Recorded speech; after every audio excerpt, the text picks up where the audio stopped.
Hi, and welcome to our service. If you're new here, you may be wondering who we are and what this church is all about. Well, the heart of the matter is this. We're a group of people doing our best to love God and love those around us. One of the ways we express this love is through worship, because our God is truly amazing. He created everything, great and small, and His love for us is incredible, powerful, and completely unconditional. We also spend time looking into His Word, the Bible, and receive practical teaching to guide us along His path in our everyday lives. But it doesn't end when the service is over.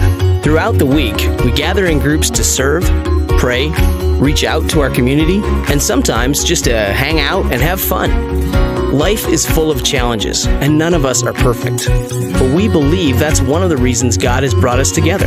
We're all here to help and support each other through each step of life's journey, because nobody should have to travel alone. So thanks for joining us today. No matter who you are, we want you to know you are welcome.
Maayong buntag mga kaigsunan sa atong morning service. Ining kabuntagon kita nagpasalamat sa Ginoo nga maka-join kita sa atong Sunday morning service.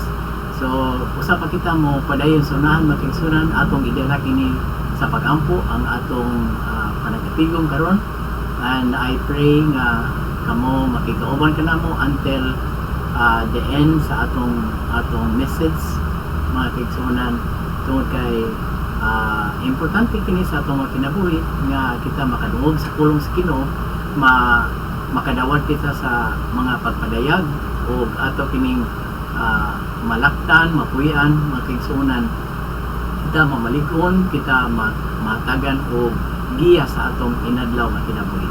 So we lift up these things to you, sa ngato sa Ginoo, kining takna sa kabutagon ang atong panagkatigom. Amahan nga nangitnon, salamat Ginoo. Ikaw Ginoo atod ka namo niini nga panahon aron kami magapambalandong sa imong tulong, makadawat kami sa mensahe sa kinabuhi. Lord God, we lift up to you all these things. Ginoo nga among paghimuon gikan sa pagsugod hangtod sa katapusan. Ikaw Ginoo magadumala, ikaw magsulti, ikaw Ginoo magaabli sa among salabutan, ingon man sa among mga mata sa kamatuoran, nga ang imong pulong magahatag kini kinabuhi sa imong makatawhan. Lord God, amo kining gitugyan ang tanan dito sa lamatan in the mighty name of Jesus. Wang danang katawhan sa kini moingon. Amen. Amen. Makigsunan akong salamat sa Ginoo nga kita buhi pa hangtod karon. Ang Ginoo magapadayon sa paggamit kanato niining katapusan sa kapanahonan, because for sure ang Ginoo na pakita na kanato nga kita we are living in the end times. And kining mga butang atong nakatlagan karon sa atong taliwala, these are signs of the second coming of Christ. Nga Ginoo magakuha kanato o makikauban kita sa Ginoo hangtod sa walay katapusan. Today, Igsoon, I would like to share to you about true disciple of Christ. And I hope na kini mga kaigsunan atong pagatanawon o kamo magapadayon sa pagpaminaw kanato niini nga panahon nga atong gigugol para sa Ginoo. So our list atong topic karon mga kaigsunan sa atong Sunday morning service maong true disciple and even the love of a disciple of Christ. So ato nang makid-an makaigsunan nga gusto ang Ginoo nga muduol kita ngadto kanina. He is asking us to come to Him. Katong tanan nga gikapuyan, no? Katong tanan nga gibudlayan, gikapuyan. Kay nagaingon ang pulong sa Ginoo nga kita kuno papahulayon ni. Amen. So niini nga kabuntagon ako maghisgot kaninyo about tulo ka klase sa gugma sa usa ka disciple nga mahimo kitang true disciple of Christ. Sa Great Commission, in the Great Commission, ang Ginoo nagahatag kanato niini, and He wanted us, His apostles, to make disciples. That is in Matthew 28 verse 19 to 20. So kung atong basahon, nagaingon diha, go therefore and make disciples of all nations, baptizing them in the name of the Father, the Son, and the Holy Spirit, teaching them to observe all things that I have commanded you, and lo, I am always with you, even to the end of the age. Mao kana ang mga pulong sa Ginoo nga atong nabati, atong nadungog, atong nabasa. Amen. Ang sugo sa Ginoo mao is to go therefore and make disciples. maghimog mga tao sa Ginoo, mga disipulo sa Ginoo, manununod sa Ginoo, mga magtutuon sa mga butang sa Dios. So mao kini ang giingon sa Ginoo diri kanato, go therefore and make disciples, baptizing them in the name of the Father, the Son, and the Holy Spirit. Tudloan nato sila, teaching them to observe all things that I have commanded you. O unsay saad sa Ginoo, and lo, I am with you always. Ang Ginoo naa kanunay, bisan nga to sa tumoy kuno sa kalibutan. Mao na ang iyang giingon diri sa iyang pulong. So what is a disciple? A disciple is a learner. A disciple is a follower, manununod. A disciple is an adherent to the gospel, no? So Jesus wants us to learn from Him. Gusto ang Ginoo igsoon nga kita mutuon bahin kaniya. O ang giingon sa Ginoo, nagiauhag kita niya nga muduol ngadto kaniya.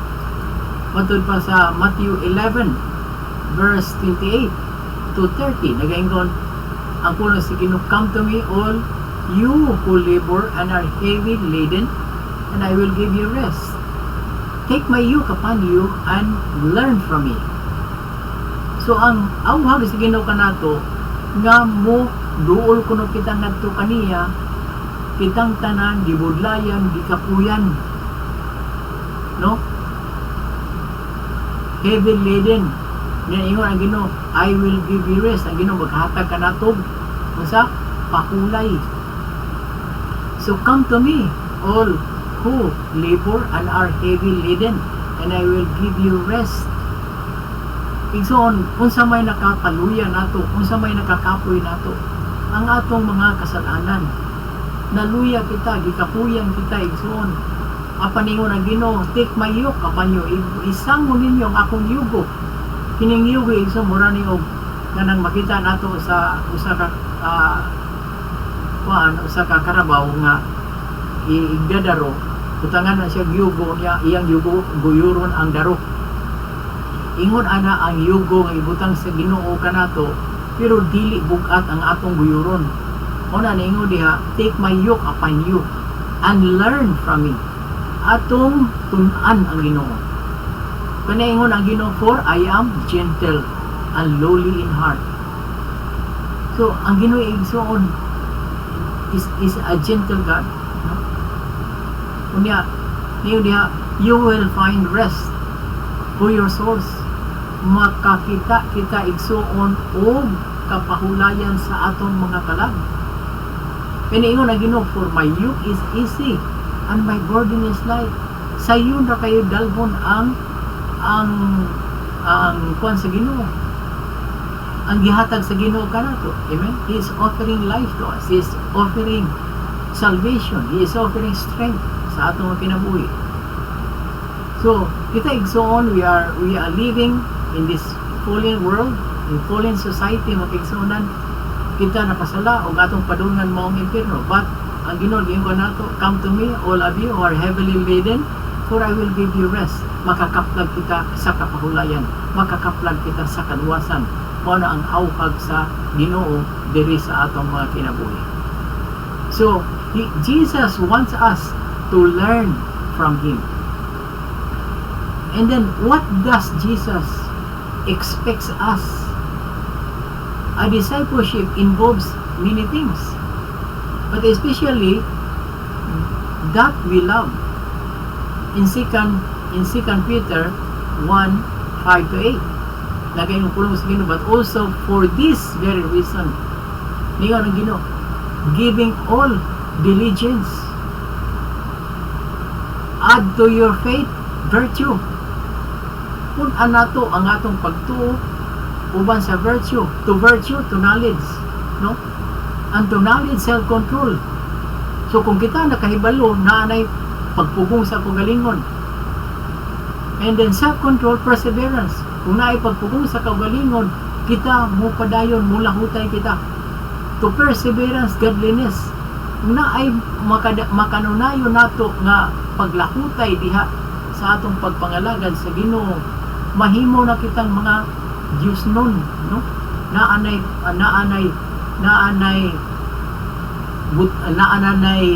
spirito sa pagka-Diyos nun sa ato makinabuhi. And then to godliness, brotherly kindness, kung kita igsuon nagpadayon diha sa Ginoo, naa ka nato kuno ang kaluoy nato sa atong mga kaigsuonan. Unya, to brotherly kindness, love. Kung naa kita kaluoy sa atong mga kaigsuonan, naa ang gugma diha dapita. Unya niyo diha, for if these things are yours, kung kining tanan naa ka nato, unsa ko nagingon, unabound, you will be neither barren. Dili kuno kita nga dili barren, kung dili or unfruitful in the knowledge of our Lord Jesus Christ. Ang buti pasabuti ni, instead of barrenness, mahimo kitang fruitful. Instead of unfruitfulness, mahimo kitang fruitful diya sa gingharian sa Ginoo.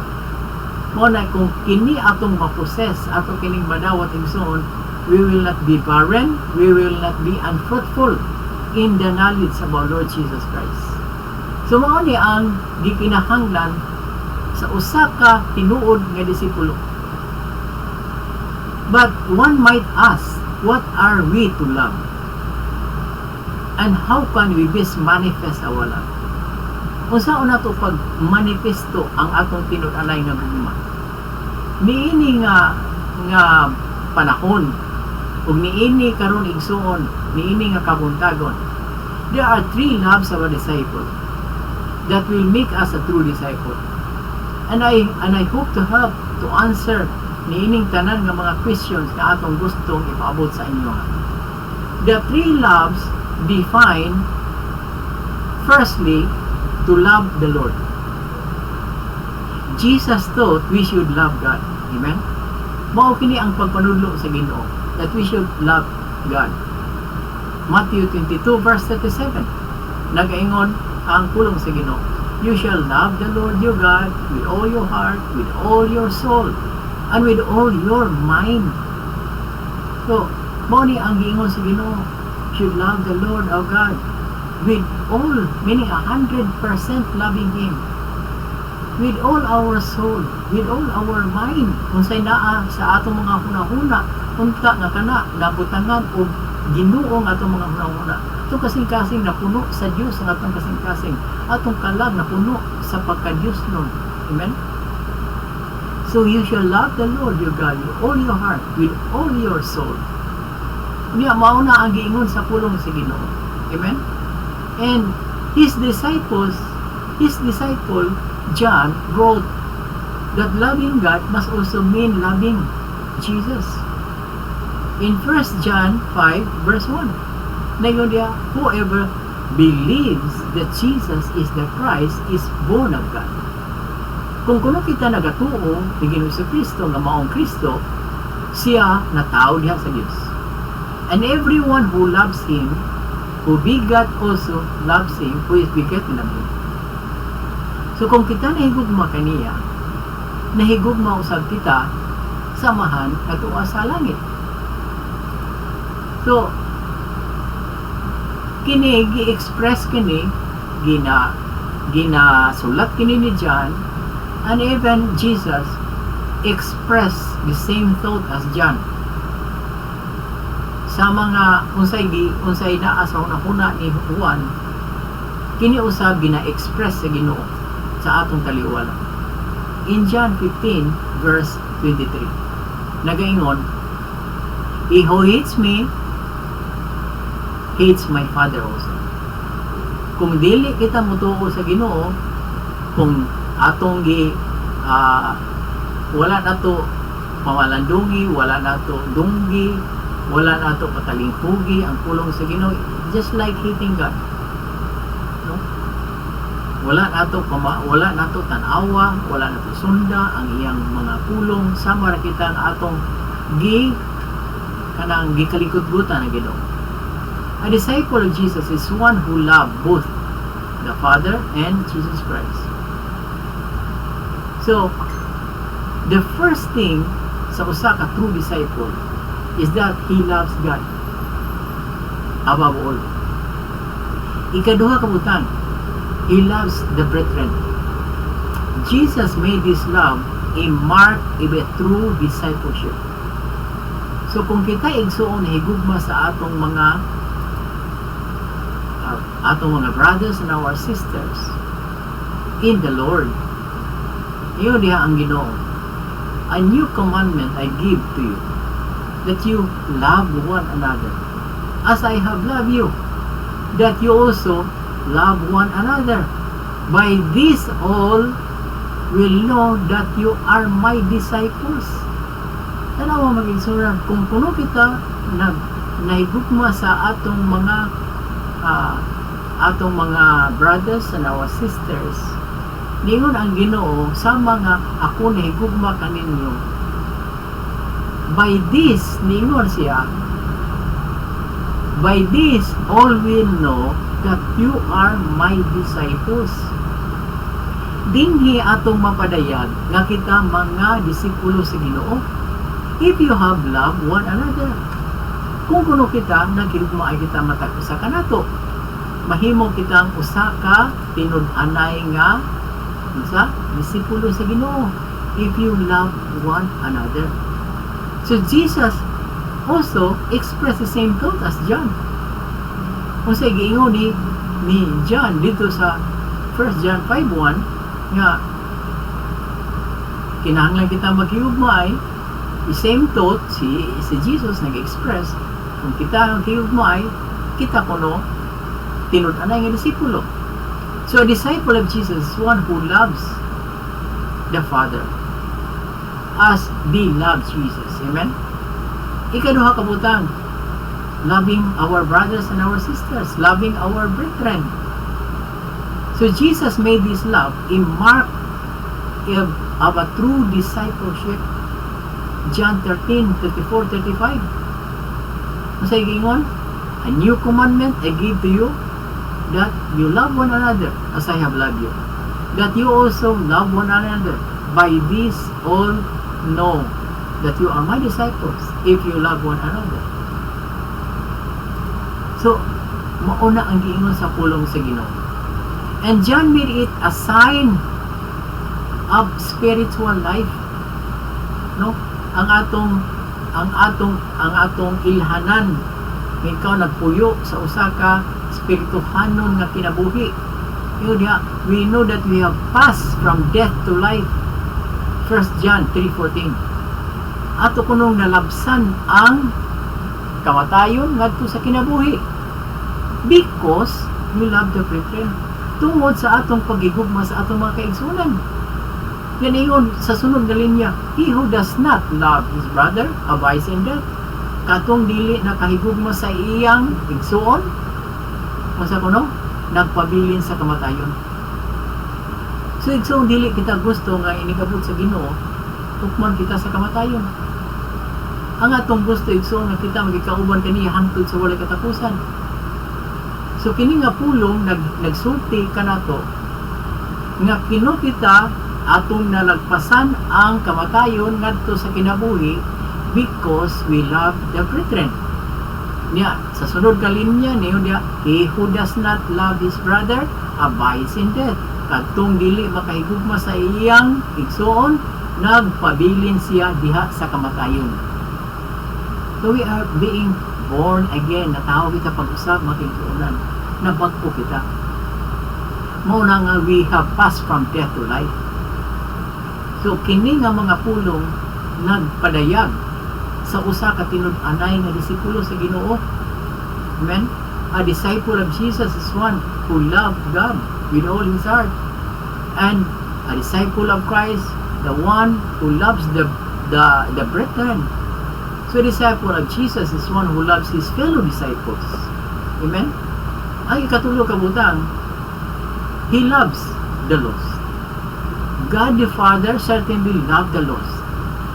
Mo ni ang heart sa Bible, mo ang John 3:16, for God so loved the world, He gave His only begotten Son, that whosoever believes in Him will not perish but have everlasting life. So God the Father certainly loved the lost. Jesus likewise had compassion for the lost. Pag-anin niya sa kalibutan, no? Matthew 9:35-38. Kung sa ingon sa pulong sa Ginoo, then Jesus went out about all the cities and villages. Kung sa gihimo sa Ginoo, teaching in the synagogues, preaching the gospel of the kingdom, healing every sickness and disease among all the people. But when He saw the multitudes, He was moved with compassion for them. Tanawa mag-igsunan, naluoy kaayo siya sa mga katauhan. Because they were weary, naluya na sila and scattered like a sheep, having no shepherd. Then He said to His disciples, the harvest truly is plentiful, but the laborers are few.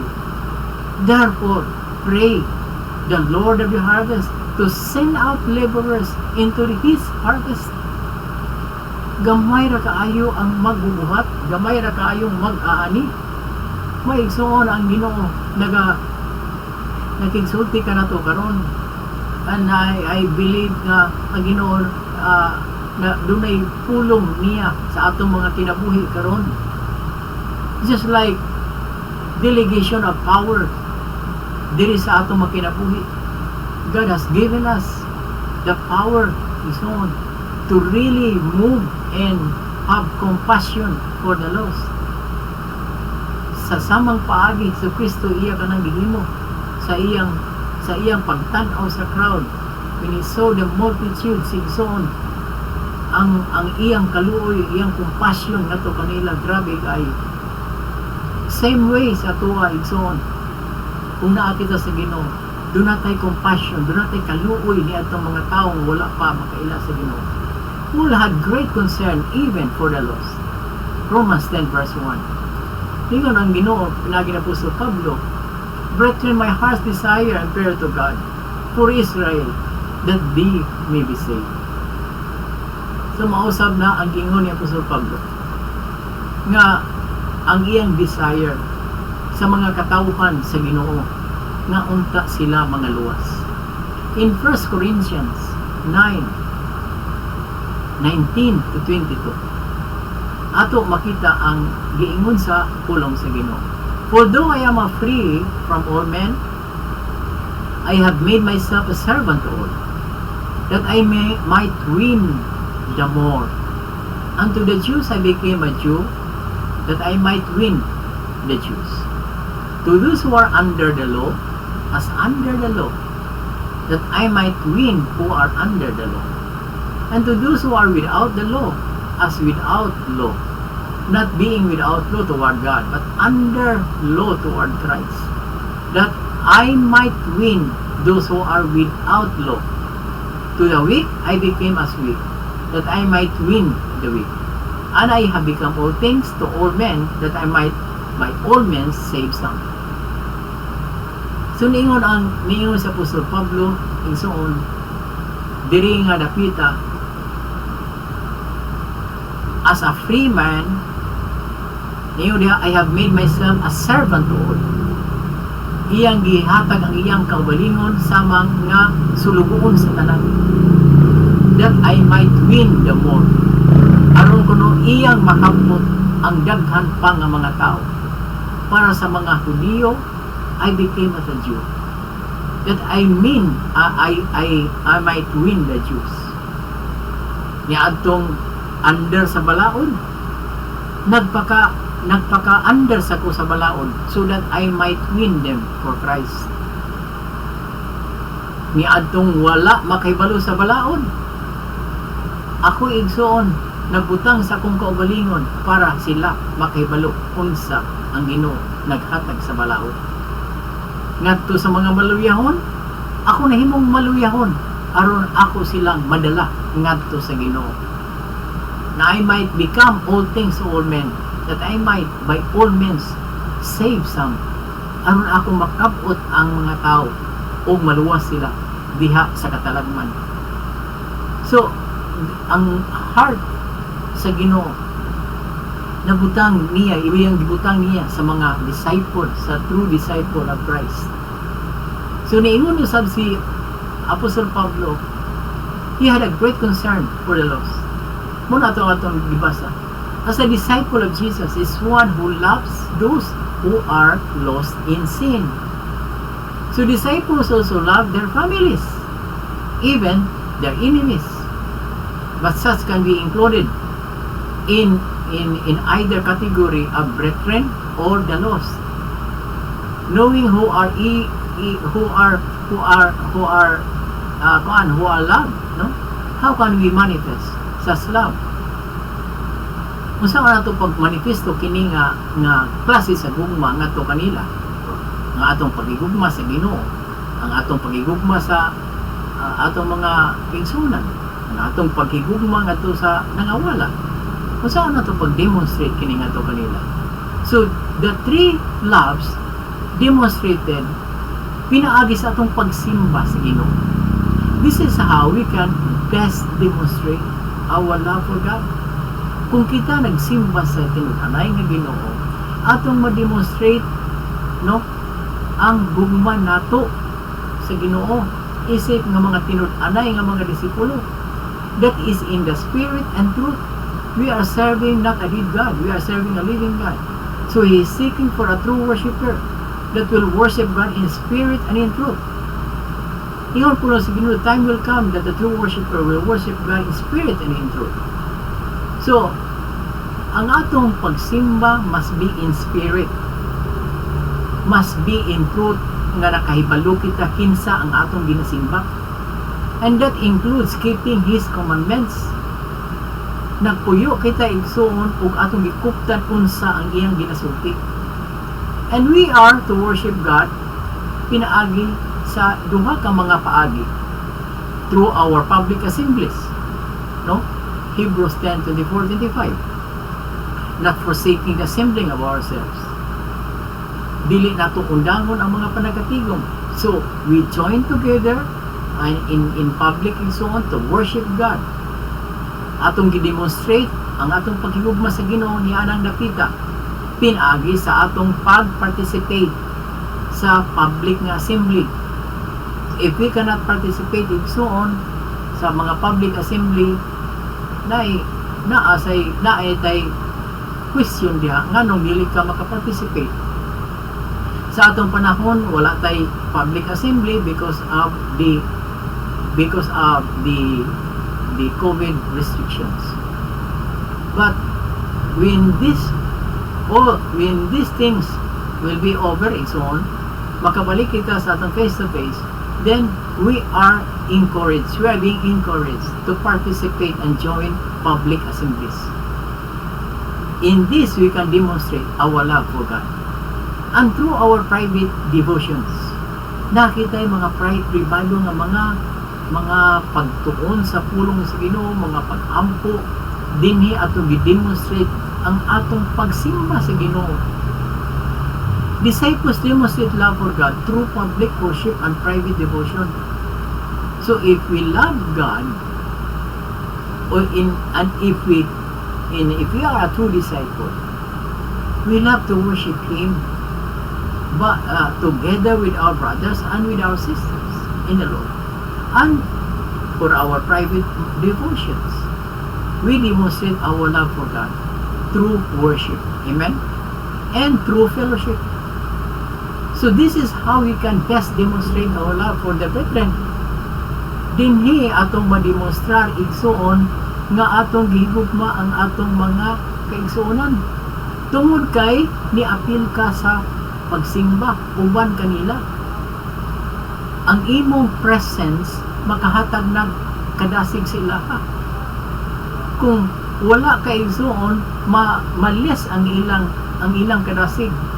Ang imong pag-join nakapuno na sa ilang kadasig. Mo na ningon ang Ginoo, by not forsaking the assembling of yourselves together. So through fellowship, we can demonstrate our love for God. Amen? So the three loves demonstrated through worship, ikaduha, through fellowship. And Disciples demonstrate love for brethren through fellowship in church and home. Ug ang ikatulo igsoon, through evangelism. There is no better way to show love for the lost. Jesus manifested His compassion in this way by teaching the lost. Muna, in Matthew 9:35 to 36, nagaingon, and Jesus went out all the cities and villages, teaching their synagogues, preaching the gospel of the kingdom, healing every sickness and disease among all the people. But when He saw the multitudes, He was moved with compassion for them, because they were weary and scattered like a sheep having no shepherd. Pagtanaw niya igsoon sa multitude, grabe ang iyang kaluoy. Moutong naa sa iyang heart. Mousab a true disciple igsoon. Mousab kini unta ang atong bation. When we see the crowd igsoon around us na nagkinahanglan sa kaluwasan, naunta tay compassion, naunta tay kaluoy nga mupaambit sa mga butang sa Ginoo. And by developing and sending forth laborers na kanato igsoon, ginatudluan kita nga mag-develop kita og mga laborers, mga workers for God. Amen? Nga mahimong magamit aron kining mga tao nga wala pa makaila sa Ginoo makakaplag sa kaluwasan. So we can show our concern for the lost in similar ways, like through personal evangelism. Natay personal nga mga panudlo o pagsulti, pagwali sa pulong sa Ginoo. And through supporting mga missions, no? Ma-demonstrate nato ang pagigugma nato sa Ginoo, become a true disciple through evangelism. So disciples demonstrate love for the lost by engaging in both local and foreign evangelism. And this is not just only local, kundi kita mo engage sa mga katauhan nga naa sa uban nga mga lugar. Amen? So doon na tayo heart niya na.